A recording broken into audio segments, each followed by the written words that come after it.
Hello दोस्तों, नमस्कार। आप लोग को आज 30 क्वेश्चन लेके आए हैं संगीत में, जो TI-4 में काम आएगा। आप इसको ध्यान से सुनेंगे और देखेंगे भी, और हो सके तो BPSC music class by Anil sir को चैनल को सब्सक्राइब जरूर करेंगे। धन्यवाद। देखिए पहला क्वेश्चंस।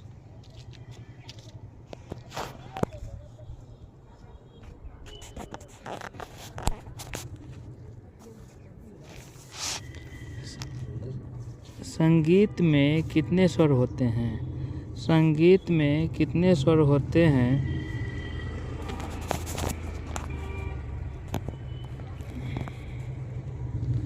संगीत में कितने स्वर होते हैं?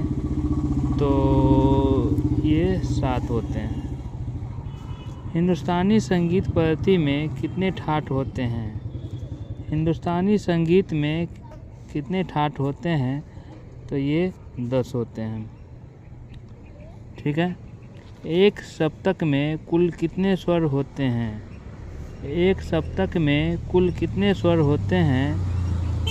तो एक सप्तक में जो है 12 स्वर होते हैं। एक सप्तक में कितने शुद्ध स्वर माने जाते हैं? एक सप्तक में कितने शुद्ध स्वर माने जाते हैं? तो एक सप्तक में 5 माने जाते हैं। एक सप्तक में कुल कितने विकृत स्वर माने जाते हैं? एक सप्तक में कुल कितने विकृत स्वर माने जाते हैं? तो इसका आंसर होगा 5। एक सप्तक में कितने कोमल और कितने तीव्र स्वर होते हैं? एक सप्तक में कितने कोमल और कितने तीव्र स्वर होते हैं? तो 4 कोमल 1 तीव्र होता है। ठीक है। कौन कौन से स्वर कोमल होते हैं? कौन कौन से स्वर कोमल होते हैं? तो रे ग ध नी कोमल होते हैं। ठीक है। कौन से स्वर तीव्र भी होता है? कौन से स्वर तीव्र भी होता है? इसका आंसर होगा म।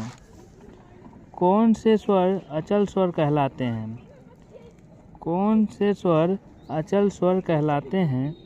इसका आंसर होगा सा और प। सा प। कुल कितने सप्तक माने जाते हैं? कुल कितने सप्तक माने जाते हैं? इसका आंसर होगा 3। ठीक है। तीनों सप्तक के नाम क्या है? तीनों सप्तक के नाम क्या है?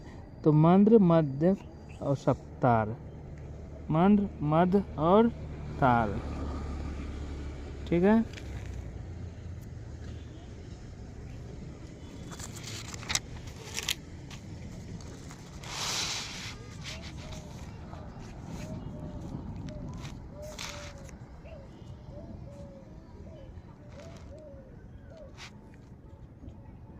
किसी भी राग में कम से कम कितने स्वर होना चाहिए?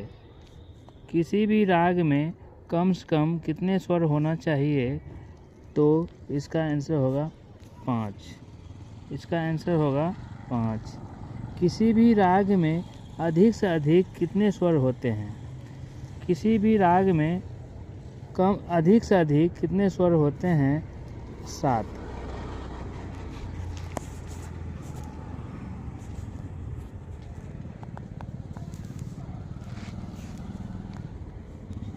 राग की मुख्य कितनी जातियां हैं?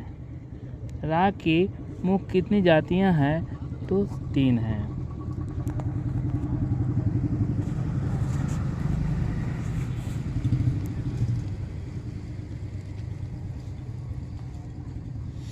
राग की उत्पत्ति किससे मानी गई है? राग की उत्पत्ति किससे मानी गई है? तो ठाट से मानी गई है। किससे मानी गई है?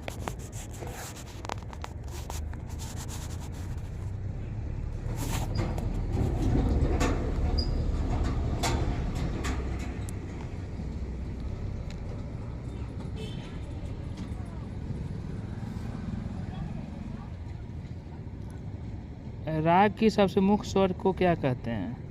राग के मुख्य स्वर को वादी कहते हैं। वादी के बाद रा का कौन सा स्वर मुख होता है? तो इसका संवादी होता है, इसका संवादी होता है। वादी संवादी के अतिरिक्त राग के अन्य स्वर को क्या कहते हैं? तो अन्य स्वर को अनुवादी कहते हैं। राग में न लगने वाले स्वर को क्या कहते हैं? तो वर्ज्य कहते हैं। राग के दुश्मन स्वर का क्या नाम है? राग के दुश्मन स्वर का क्या नाम है? तो विवादी है। ठीक है। औरव जाति के राग में स्वरों की संख्या कितनी है? तो 5 है।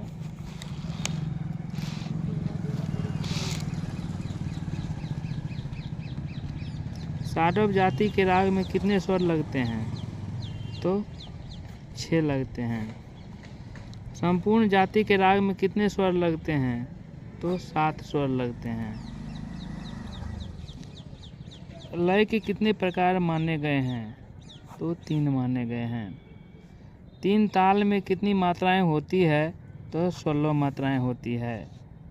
1 ताल और 4 ताल में कितनी मात्राएं होती है? तो 12 होती है। 10 मात्रा की ताल कौन सी है? तो झपताल है। 10 मात्रा की ताल कौन सी है? झपताल है। ध्रुपद गायन के साथ किस ताल का प्रयोग होता है? तो ध्रुपद गायन के साथ 4 ताल का प्रयोग होता है। ठीक है।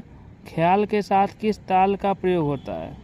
ख्याल के साथ किस ताल का प्रयोग होता है? तो 1 ताल का प्रयोग होता है। दोस्तों, साथियों, आप लोग 30 क्वेश्चन आप लोग देख लिए हैं, तो थोड़ा बहुत मेहनत से बनाना पड़ा इस सवाल को, क्वेश्चंस को।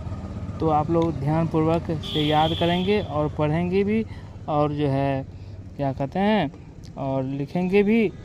मेरा आशा है कि आप लोग अच्छा से क्वेश्चन की तैयारी करेंगे। और जो है अगर कोई भी गलती हुआ होगा उसे आप लोग एक साथी समझ के, गुरु जी समझ के माफ़ कर दीजिएगा। और मेरे चैनल को लाइक, शेयर और सब्सक्राइब ज़रूर कीजिएगा। आप लोग जितना लाइक, शेयर और सब्सक्राइब करेंगे उतना आप लोग भी आगे बढ़िएगा और हम भी आगे बढ़ेंगे। इसी के साथ मेरा ये क्वेश्चन लास्ट क्वेश्चन था, समाप्त हो गया। धन्यवाद।